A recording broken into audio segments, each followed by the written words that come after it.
Monsieur le Président, Excellences, Mesdames et Messieurs les chefs de délégation, Monsieur le Secrétaire général, je voudrais, avant de commencer, Monsieur le Président, vous adresser les chaleureuses félicitations de la délégation guinéenne pour votre brillante élection à la présidence de la 78e Assemblée générale des Nations unies. Je voudrais également, devant cette auguste Assemblée, vous assurer du soutien de mon pays. Je souhaite par la même occasion rendre un hommage mérité à votre prédécesseur, M. Csaba Kőrösi de la Hongrie, à M. le Secrétaire général, M. Antonio Guterres. Je le remercie pour le dévouement avec lequel il dirige notre organisation. Monsieur le Président, Mesdames et Messieurs, en venant prendre part aux travaux de la 78e section ordinaire, je voudrais m'acquitter d'un devoir, celui de vous transmettre les chaleureuses salutations du peuple souverain de Guinée. Mon pays qui continue de fonder un espoir en l'Organisation des Nations Unies pour trouver des solutions idoines aux questions auxquelles notre monde continue d'être confronté. Dans ce cadre, Monsieur le Président, nous pensons que les fondamentaux qui ont sous-tendu à la création de notre organisation doivent s'adapter aux mutations profondes de notre société. L'objectif du thème de la présente session, paix, prospérité, progrès, durabilité, est d'actualité. Évocateur et mérite une attention particulière de notre part. Épidémie de coups d'État en Afrique. Après celle de la Covid-19, le continent est frappé par celle des putschs militaires, notamment dans les pays francophones du sud du Sahara. C'est tout le monde qui le condamne, qui les sanctionne, qui s'émeut de la réapparition brusque de cette pratique que l'on croyait révolue, à juste titre. Mais j'ai envie de dire que la communauté internationale doit avoir l'honnêteté et la correction de ne pas se contenter de dénoncer les seules conséquences, mais de s'intéresser et de traiter les causes. Les coups d'État, s'ils se sont multipliés ces dernières années en Afrique, c'est bien parce qu'il y a des raisons très profondes. Et pour traiter le mal, Mesdames et Messieurs, il faut s'intéresser aux causes racines. Le putschiste n'est pas seulement celui qui prend les armes, qui renverse un régime. Je souhaite que l'on retienne que les vrais putschistes, les plus nombreux, qui ne font l'objet d'aucune condamnation, c'est aussi ceux qui manigancent, qui utilisent la fourberie, qui trichent pour manipuler les textes de la Constitution afin de se maintenir éternellement au pouvoir.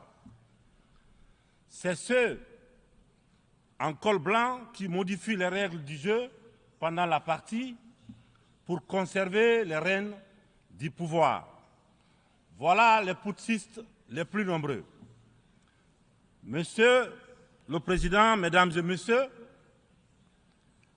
je fais partie de ceux qui, un matin, ont décidé de prendre nos responsabilités pour éviter à notre pays un chaos complet, une situation insurrectionnelle. Aucune force politique, toute complètement neutralisée à l'époque, n'avait ni le courage ni les moyens de mettre fin à l'imposture que nous vivions. La rectification institutionnelle à laquelle mes frères d'armes et moi avons pris nos responsabilités le 5 septembre 2021 n'était qu'une conséquence de cette situation de chaos qui avait fini par fissurer le tissu social et mettre à mal le vivre ensemble. Sans être exhaustif, nous pensons que les transitions qui sont en cours en Afrique sont dues à plusieurs facteurs parmi lesquels on peut citer les promesses non tenues, l'endormissement du peuple, le tripatouillage des constitutions par des dirigeants qui ont pour seul souci de se maintenir au pouvoir au détriment du bien-être collectif. Aujourd'hui, le peuple africain sont plus que jamais éveillés et décidés à prendre leur destin en main. La mauvaise répartition des richesses crée des inégalités sans fin.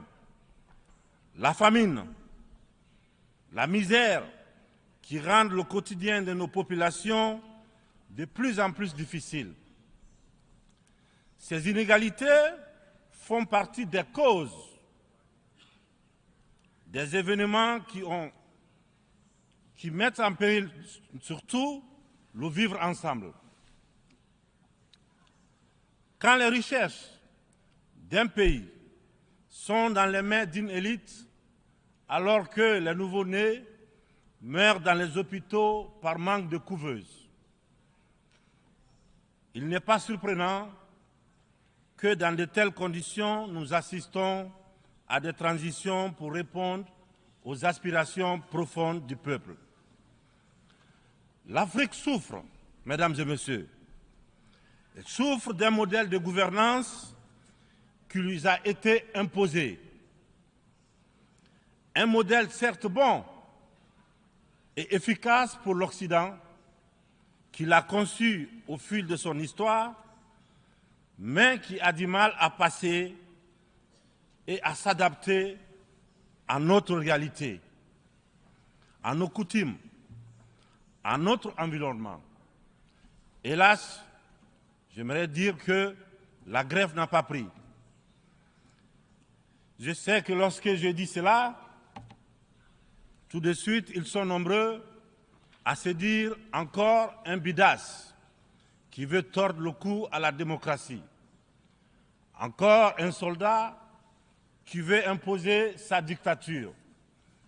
Cependant, de façon très claire, sans hypocrisie, sans faux semblant, les jeux dans les jeux, nous sommes tous conscients que ce modèle de démocratie que vous nous avez si insidieusement et savamment imposé après le sommet de la Baule en France, presque de façon religieuse, il ne marche pas. Les différents indices économiques et sociaux sont là pour démontrer que ce n'est pas un jugement de valeur sur la démocratie en elle-même. Croyez-moi, bien entendu, c'est un constat, c'est un bilan sur plusieurs décennies d'expérimentation chaotique de ces modèles dans notre environnement, une période où il n'a été question que des outils politiques, au détriment, bien sûr, au détriment de l'essentiel, qui est l'économie, la transformation de nos matières premières sur place. Permettez-moi de pousser l'exercice de vérité un peu plus loin. Avec ma courte mais intense expérience à la gestion d'un État, la Guinée, j'ai mieux mesuré à quel point ce modèle a surtout contribué à entretenir un système d'exploitation et de pillage de nos ressources par les autres, et une corruption très active de nos élites, des leaders nationaux à qui on a souvent accordé des certificats de démocrates. Et en fonction de leur docilité ou de leur aptitude à brader les ressources et les biens de leur peuple, ou encore de leur facilité à céder aux pseudo-recommandations et injonctions des grandes puissances. Je dois d'ailleurs, dans ce sens, confesser que tout ce à quoi je fais face dépasse l'imagination. Ce sont les mêmes qui confessent la démocratie, la transparence, qui dénoncent la mauvaise gouvernance et la corruption, qui dictent les règles. C'est eux qui en offrent très discrètement et sournoisement redoublent de pression pour nous faire céder notre patrimoine dans des contrats léonins. Je comprends certains dirigeants, quelques-uns de mes prédécesseurs, qui, parce qu'ils avaient des fragilités, parce qu'ils étaient sous pression, ou parce qu'ils traînent des casseroles, ou surtout parce qu'ils avaient des agendas politiques, ont cédé à ce qu'on leur demandait. Je les comprends sans les approuver. Certains m'ont même rappelé que si j'avais un agenda politique, je serais moins à l'aise pour mener à bien les réformes auxquelles mon gouvernement et moi nous nous sommes attaqués. Une chose est certaine, nous n'avons qu'une seule préoccupation, le bien-être du peuple et le vivre ensemble. C'est cela notre priorité. C'est pourquoi la transition que je dirige a choisi de se consacrer avec méthode en fixant les objectifs clairs dans un ordre précis. Le social, l'économie et le politique.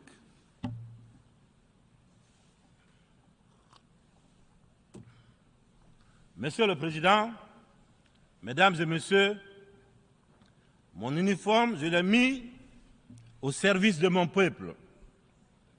Je vous serai reconnaissant de respecter ces serments, de nous tenir à distance respectable des divisions, de toutes sortes, que beaucoup essaient de nourrir dans nos pays. Le Sahel traverse l'une des histoires les plus graves de sa très vieille histoire, mais elle a les ressorts nécessaires pour y faire face. Son sens légendaire de la diplomatie doit être libéré afin qu'ensemble, nous nous parlions sans interférence. C'est pourquoi, et pour cela, que la CEDEAO, dont la vocation était économique, doit cesser de se mêler de la politique et privilégier le dialogue. Nous, Africains, nous sommes fatigués, épuisés des catégorisations dans lesquelles les uns et les autres veulent nous mener et surtout veulent nous cantonner.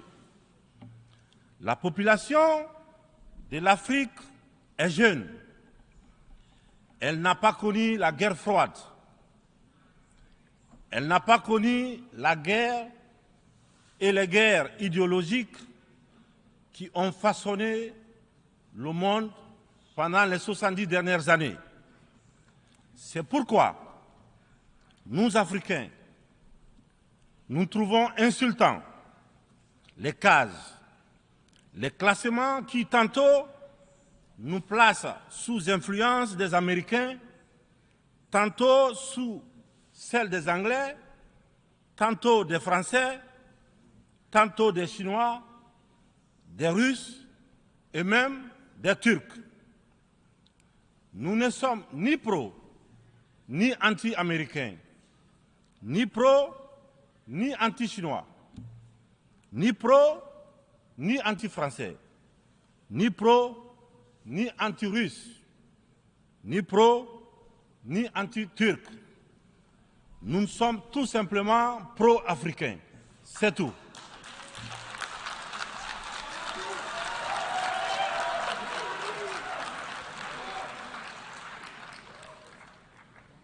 Nous mettre sous la coupe de telle ou telle puissance est une insulte, du mépris, du racisme vis-à-vis d'un continent de plus d'1,3 milliard de personnes. Il est important, dans cette prestigieuse et influente assemblée, que l'on comprenne clairement que l'Afrique des papas, la vieille Afrique, c'est terminé.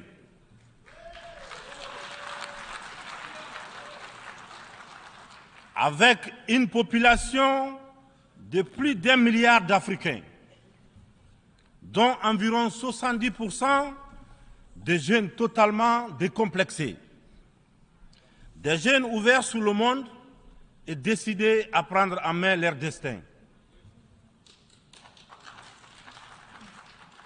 Il est venu le moment de prendre conscience que les structures, les règles issues de la Seconde Guerre mondiale, en l'absence de nos États qui n'existaient pas encore, sont obsolètes. C'est la fin d'une époque déséquilibrée, injuste, où nous n'avons pas droit au chapitre. C'est le moment de prendre en compte nos droits, de nous donner notre place, mais aussi et surtout le moment d'arrêter de nous faire de la leçon, de nous prendre de haut, d'arrêter de nous traiter comme des enfants. Rassurez-vous, rassurez-vous, nous sommes suffisamment grands pour savoir ce qui est bien et ce qui est bon pour nous. Nous sommes suffisamment matures pour définir nos priorités,